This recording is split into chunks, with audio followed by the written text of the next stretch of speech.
Have you ever known the feeling of being alive, but not truly living? I'm not talking about being lost in chaos or battered by storms, but about something quieter and, for that reason, far more dangerous. It's like looking around and realizing that everyone seems to know where they're going while you remain still. There is no sharp pain of failure, no exhaustion from fighting against the current, only a smooth, windless sea and a loose helm in your hands. It's life in suspension, where the days drift by and you watch them from the shore, as if you were a spectator in your own story. Nihilism begins this way, not with a scream, but with a sigh, not with a brutal loss, but with the slow erosion of any sense of direction. You watch people chase jobs, love, travel, dreams, and you ask yourself, why? At first, the question feels like an honest act of lucidity, even of intelligence. But repeated day after day, it turns into rust, creeping inside, freezing decisions, silencing impulses. One day you realize you haven't moved in months, that opportunities have passed like ships on the horizon, that the tides have shifted without you ever trying to adjust your sails. Today, we're going to talk about this state, about how a philosophy that, on paper, can seem liberating, becomes a prison when lived in the flesh. We'll explore how the absence of an inner port not only renders the wind useless, but also robs the body of the will to sail at all. And if you stay with me until the end, you may not find a ready-made meaning, neatly wrapped and waiting, but you might glimpse the sketch of a course, a true north, just enough so that when the first wind blows, it will finally be favorable. Nihilism, in books, is nothing more than an idea. On paper, it can feel clean, sharp, and even elegant, a philosophical position stripped of illusions, declaring that life has no inherent meaning. In the lecture hall, it's a concept to be debated, defended, and dissected, free from the mess of everyday life. But once it leaves the pages of theory and enters the mind of a living, breathing human being, it begins to change. It stops being just a thought and starts becoming something heavier, something that lives in your chest and slows your steps. When nihilism settles into a person, it doesn't announce itself loudly. It creeps in quietly, almost politely, wearing the mask of clarity. You start thinking you've escaped the delusions others cling to. You see through the games, the rituals, and the endless chase for approval. At first, this feels like freedom. But over time, the same insight that freed you begins to cage you. The question, what's the point, becomes the very chain that keeps you from moving forward. You begin to notice the small withdrawals, the silent retreats. You turn down the invitation to meet new people because it probably won't be worth it. You skip the morning run because it doesn't really matter. You stop reaching for the phone to call an old friend because what difference would it make? These aren't dramatic decisions. They're quiet ones, and that's what makes them dangerous. They don't feel like choices that change your life until you look back and realize they already have. Science can measure the effects of this.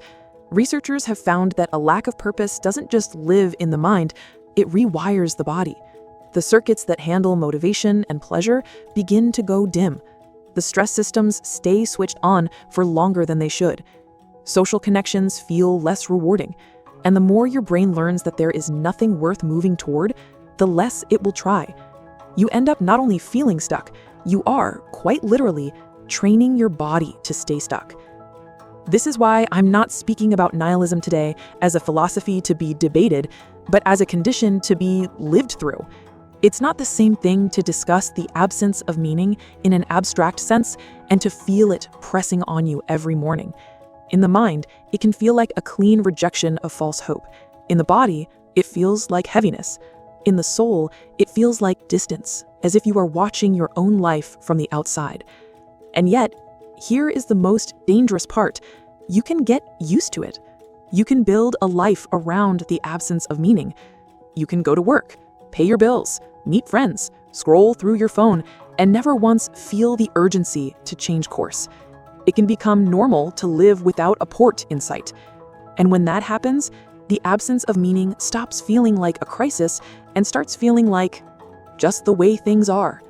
That is when the risk is greatest, because the longer you drift without direction, the more the winds that could have carried you begin to pass you by.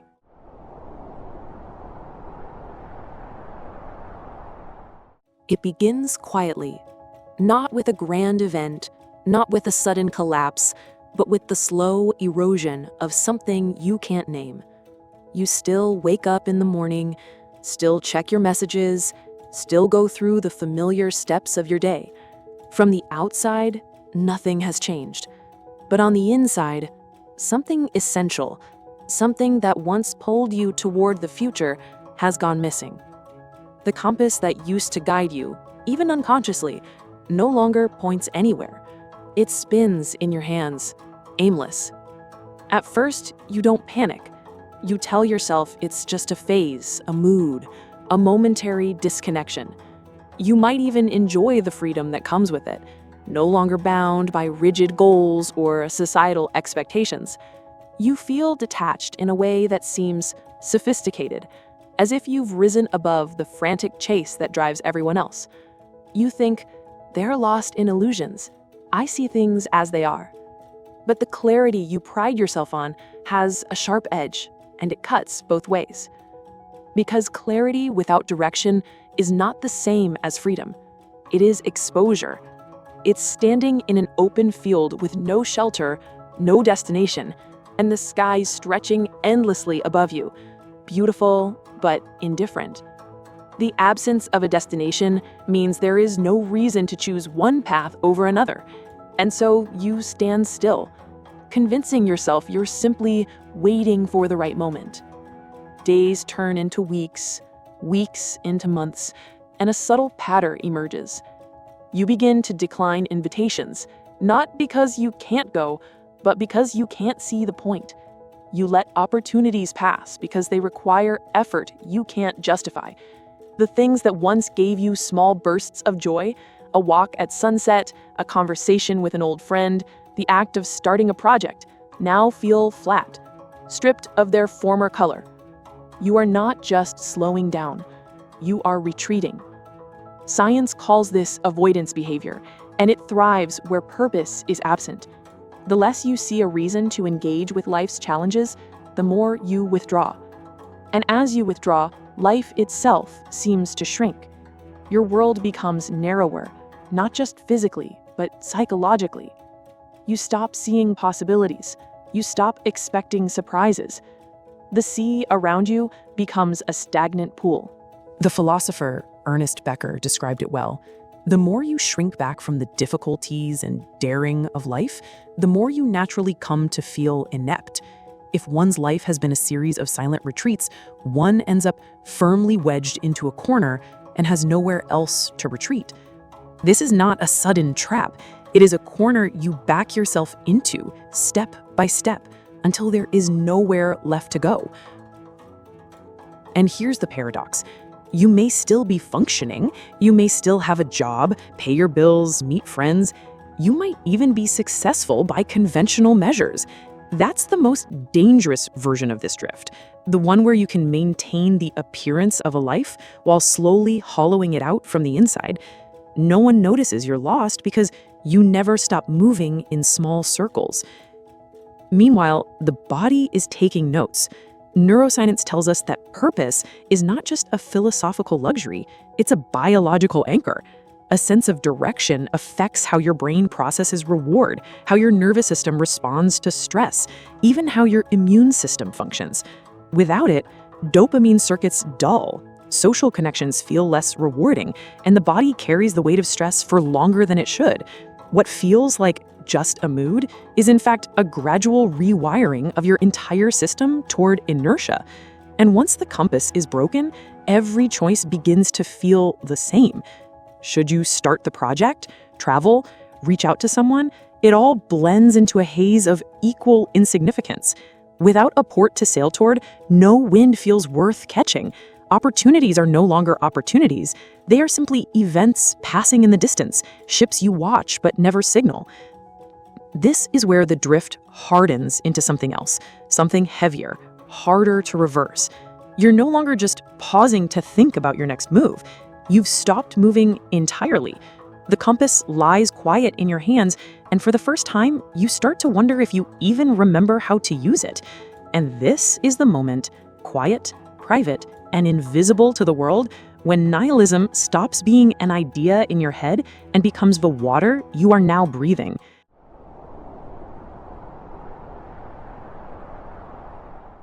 When the mind drifts without direction for too long, it doesn't just wander, it begins to reshape itself around the absence of movement.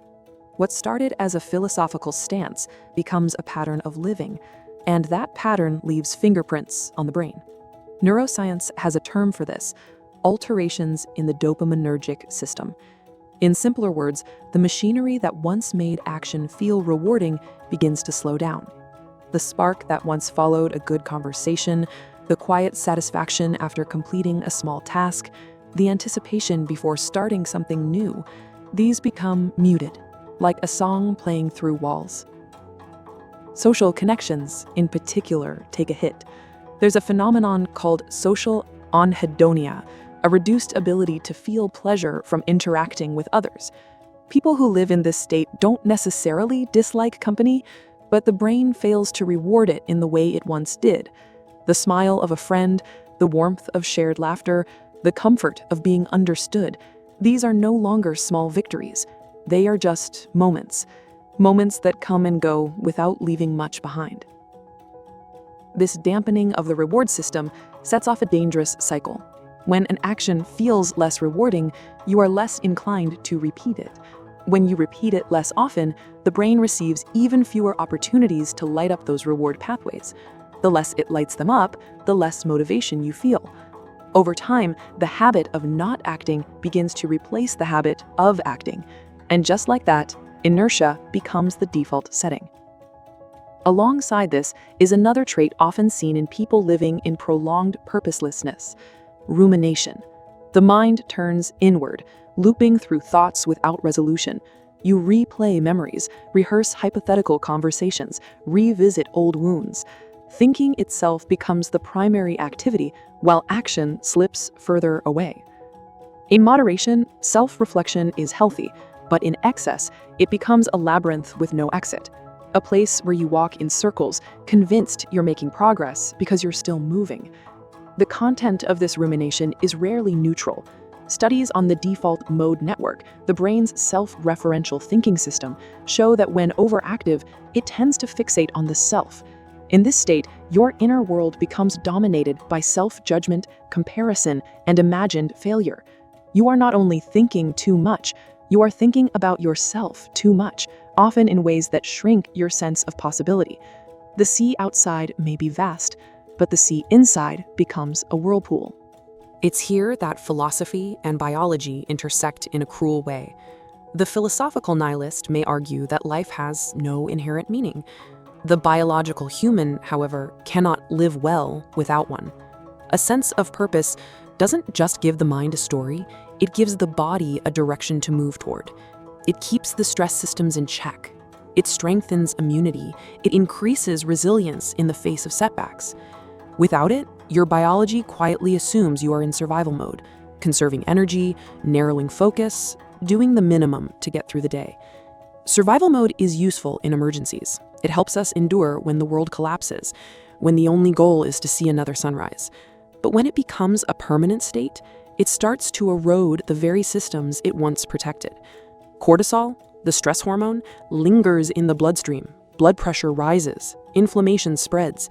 The body begins to age faster. Your inner machinery shifts from building for tomorrow to merely enduring today. The danger here is that this survival mode can feel deceptively safe. You aren't risking much, so you aren't getting hurt. But you also aren't growing, connecting, or creating. The same walls that keep the storms out also keep the winds of opportunity from ever reaching you. In time, the stillness becomes heavy. The water around your boat no longer moves. And while still water may look calm, it is a dangerous calm, because nothing grows there. Viktor Frankl, who endured conditions where purpose was stripped away by force, observed that when a person lost faith in the future, they lost the will to live in the present. The body followed the mind into decline. In modern life, we may not be in camps or war zones, But the mechanism is the same. When we can no longer imagine a later worth striving for, we begin to fade in the now. The erosion may be slower, but the destination is the same. This is the true weight of still water. It is not the absence of chaos, but the absence of current. It is a sea that neither carries you forward nor pushes you back, holding you in place until the distinction between waiting and living disappears.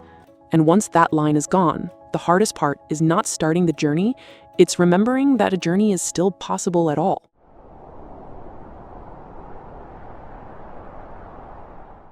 There comes a moment, subtle, almost imperceptible, when the stillness stops feeling safe. It may arrive in the middle of an ordinary afternoon, when you realize you've been staring at the same screen for hours without absorbing a single word. Or maybe it comes late at night, when the hum of the refrigerator and the faint glow from the street lamp make you aware of just how quiet your life has become. It's not just calm, it's absence, and it begins to feel unnatural. This is the point where you sense that something has been stolen, not by others, but by time itself, slipping through your hands while you waited for a reason to close them. You realize that you are not simply thinking things through anymore, you are hiding. The comfort of not having to choose has turned into the discomfort of never having chosen. And now the weight of all those unmade choices presses on you like the air before a storm. The truth is, nothing will come from the outside to pull you out of this. Waiting for a sign, for a person, for a circumstance that will ignite your purpose is just another way of saying, I'm not ready to move yet. But readiness is not something you find, it's something you create in motion. And that is the cruel beauty of this turning point. You must begin before you believe. Of course, the moment you try, resistance will meet you. This is why so many remain stuck. You push yourself to apply for the job, to call the friend, to sign up for the class, and almost instantly you feel the recoil, the whisper that says, this won't change anything. That whisper is the voice of the very patterns you are trying to break. It is the echo of every retreat you've made before. And the only way to silence it is to act despite it. The difficulty is amplified by what has been happening in your biology all along. With a dulled reward system, the first steps will feel hollow. You may take an action and feel nothing in return. No satisfaction, no spark, no immediate reward. This is the most dangerous part of the climb because it convinces you that nothing has changed. But change, at first, is invisible. You are rewiring circuits, building pathways that will not light up until you've walked them enough times to make them real. Think of it like sailing out of the still water. The first strokes of the oar feel pointless because the boat barely moves. The current is weak here. The shore behind you still looks the same, but every stroke is taking you toward where the wind can reach you again. The proof of movement comes later, and only if you keep rowing. In these moments, it helps to remember that purpose is not something you find like a hidden treasure. It is something you grow like a plant. And plants do not bloom the day you plant the seed. They spend weeks, months, building in silence beneath the soil. The fact that you can't see it yet does not mean nothing is happening. It means the roots are being made strong enough to hold. This is why your first goal is not to discover the meaning of life, but to create the conditions for meaning to emerge. That means committing to movement, however small, however imperfect, as a daily act. Not because you know where you're going yet, but because staying still is no longer an option you can accept. The direction can be refined later. The first task is to get the boat moving. And here's the paradox that will surprise you. Movement itself begins to create direction. Once you are in motion, you can feel the pull of the currents, sense the shift of the wind, notice the landmarks on the horizon. From stillness, all paths look the same. From movement, patterns emerge, and what once felt like a flat, featureless sea begins to reveal texture and depth. The moment you decide to move, truly move is the moment the sea changes. It may still be vast, and the shore may still be far, but now there is a difference. The water beneath you begins to part. The boat responds. And for the first time in a long time, the horizon stops being a vague idea and starts becoming a place you might one day reach. If you've made it this far with me, it means some part of you is already leaning forward, ready to take that first step. And I want to know who you are. So before we move on to the map, the steps that will help you rebuild purpose from the ground up, leave a comment below with these words: I choose to return. Write it not just as a signal to me, but as a commitment to yourself, a quiet declaration that you are ready to pull away from the still water. And while you're here, take a moment to subscribe to this channel, not as another checkbox to tick off, but as an act of alignment, a way to keep this conversation alive in your daily life. Because the truth is, change isn't born from a single moment of inspiration. It grows in the small reminders you allow back into your world, the steady rhythm of being reminded that movement is possible, even on the days you forget. So hit the subscribe button, write your words in the comments, and let this be the first visible step of your return. The rest of the journey is waiting, and the next wind that comes could be the one that finally carries you forward. All you need is to be ready to raise the sails.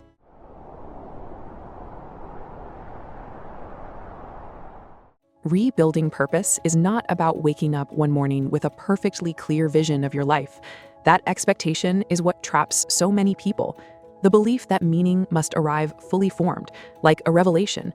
But in truth, meaning is assembled piece by piece, often without you realizing it, until one day you look around and notice you're no longer drifting. And the construction of that meaning begins with 3 movements: giving, receiving, and adjusting. The first movement is to give something to life. This is not about sacrifice or grand gestures, but about impact, about leaving something in the world that would not exist without you. It could be art, or a project, or even the care you put into another person's growth. The form doesn't matter. What matters is the act of placing a piece of yourself into the world where it can exist independently of you. Each time you do this, you push against the stillness, creating ripples that remind your mind and body that your presence here changes something. Why is giving so important? Because in the absence of purpose, your mind shrinks to the size of your own problems. Every thought loops back to you, your failures, your fears, your perceived limitations. By giving, you break that inward spiral. You turn your focus outward, and in doing so, you step back into the stream of life. This shift doesn't just change your mood, it rewires the circuits in your brain that associate action with value. The second movement is to receive something from life. This might sound passive, but it requires an active choice to notice, to savor, to let yourself be moved. In a world addicted to constant stimulation, true receiving is rare. It means letting the taste of a meal linger without rushing to the next bite, standing in the warmth of the sun without reaching for your phone, hearing a piece of music all the way through without skipping ahead. These moments feed the nervous system in a way that no artificial dopamine spike ever can. Receiving is the antidote to numbness. Many people living in purposelessness have trained themselves not to feel, as a defense against disappointment, against the pain of wanting something they may not get. But by shutting out pain, they also shut out joy. Choosing to receive is choosing to risk feeling again. And each moment of genuine pleasure, however small, becomes a seed that the mind can build upon when searching for reasons to move forward. The third movement is to adjust your attitude toward what life brings. You cannot control the wind, but you can control the angle of your sails. When something good happens, notice if your first instinct is to diminish it, to tell yourself it's not enough, that it won't last. When something difficult arrives, pay attention to whether you interpret it as a final verdict on your worth or as one challenge among many. This shift in reception from resignation to openness changes how your body and mind process every event. Adjusting your attitude is not about forced positivity or pretending everything is fine. It's about refusing to add extra weight to what already hurts and refusing to strip the joy from what is good.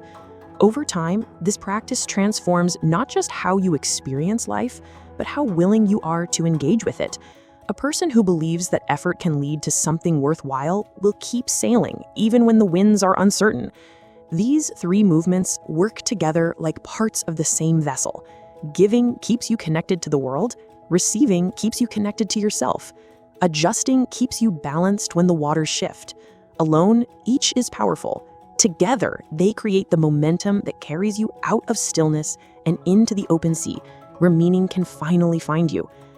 And remember, this is not about perfection. You will miss days, you will resist, you will question why you are bothering at all. That is normal. The measure of progress is not whether you feel purposeful every moment, but whether you keep returning to these movements even when the pull of still water tries to drag you back. If you commit to these three actions, to giving, to receiving, to adjusting, then even on the days you feel lost, you will still be moving. And that movement is the only condition required for the wind to return. Once it does, you'll discover something quietly astonishing.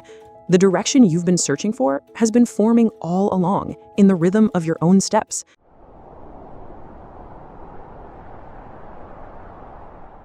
At some point, without even noticing, the three movements begin to stitch something back together inside you. The act of giving plants your presence into the world. The act of receiving reminds you that the world can reach you in return. And the act of adjusting ensures that neither hardship nor joy throws you entirely off course. You may not yet have a grand vision of your life, but you begin to sense a quiet current beneath your days, a pull towards something beyond the survival of the moment. This current is fragile at first. A single disappointment can make you question whether it's real, whether you're truly making progress or just imagining it. But here's the truth. Progress in rebuilding purpose is rarely linear. It comes in small surges, like gusts of wind between stretches of still air. And every time you feel that surge, even briefly, you are reminded of what it feels like to be carried forward again. Over time, the sensation of movement becomes more familiar than the sensation of stagnation. You catch yourself accepting invitations you would have declined months ago. You start projects without knowing exactly how they will end. You find yourself pausing to appreciate a moment, not because it changes everything, but because it matters in itself. These are the quiet signs that the still water is behind you. And with movement comes perspective.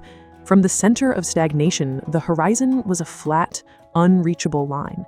But now, as you move, you see it shift and change. Landmarks appear, shapes take form. The vastness of the sea no longer feels like emptiness. It feels like possibility. You realize that you don't need the full map to keep going. You just need to know which way to turn the sails. This is when the old question, "What's the point?" begins to lose its grip. It's not that you suddenly have a perfect answer, it's that you stop needing one before you act. You understand now that meaning is not a fixed point waiting for you to find it, but something alive, shaped by every choice you make in motion. The search for purpose is not separate from life, it is life. The fear of directionless living fades, replaced by the courage to navigate without certainty. You stop waiting for the perfect wind and start learning to work with whatever breeze comes your way. Sometimes it will be strong, sometimes faint. Sometimes it will vanish entirely, and you will know what to do in each case. You are no longer a passenger of your own existence. You are the one steering. It is here, standing at the helm again, that Seneca's words return to you. If one does not know to which port one is sailing, no wind is favorable. You understand them differently now. You see that knowing your port is not about having a single, unchangeable destination, but about having the courage to choose a direction, any direction, and let the winds work with you, not against you. Without that choice, even the strongest wind cannot help you. With it, even the lightest breeze becomes enough. Looking back, you may wonder how you ever tolerated the stillness for so long, but you also recognize that it taught you something no constant movement could have.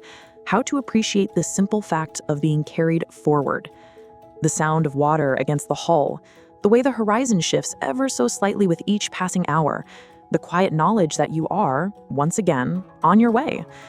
And so you keep sailing, not toward perfection, not toward a final answer, but toward the life that unfolds when you choose to move. There will be storms, there will be calms, but there will always be motion. And with motion, there is always the possibility of arrival. And in that possibility, you have found something that feels like meaning. Until one day, you no longer measure your life by the winds you've caught or the ports you've reached, but by the fact that you kept your hands on the helm no matter what. That is when you realize the journey itself was the point all along. One day, you will look back on this stretch of still water, not with regret, but with understanding. You will see that even the seasons of drift were part of the voyage, that they taught you to value the smallest signs of movement, the slightest change in the horizon. You will know that the winds were never entirely gone. You had only forgotten how to raise the sails. The storms will still come, and the calms will still test your patience, but you will meet them differently now. You will meet them as someone who has chosen a direction, someone who knows that even the lightest breeze can carry you when your hands remain steady on the helm. And as the coastline shifts in the distance, you will understand what Seneca meant. If one does not know to which port one is sailing, no wind is favorable. You have chosen your port, even if it changes along the way. That choice alone has turned the sea from an endless expanse into a path. The journey is no longer something you wait to begin. It has already started with every stroke of the oar, every turn of the sail, every decision to keep moving. And that, perhaps, is all the meaning you ever needed. If you stayed with me to the very end, it means you've recognized something. Maybe in my words, maybe in your own silences, that refuses to be ignored anymore. And that recognition is where change begins. So before you leave, write in the comments, "I will remember." Not for me, but for yourself. Let it be the line you draw between forgetting and finally paying attention to what's been calling you each night. And if you're ready to keep walking this path, subscribe now. There's more ahead, more tools, more moments, more ways to reconnect with the voice inside you that has been waiting for you to listen. Start with our latest video, and then watch our previous one, where we talk about how your dreams can guide you to the parts of yourself you've been avoiding or forgetting. Until next time, take care of your mind, your soul, and your truth. You're not alone on this path. Not anymore.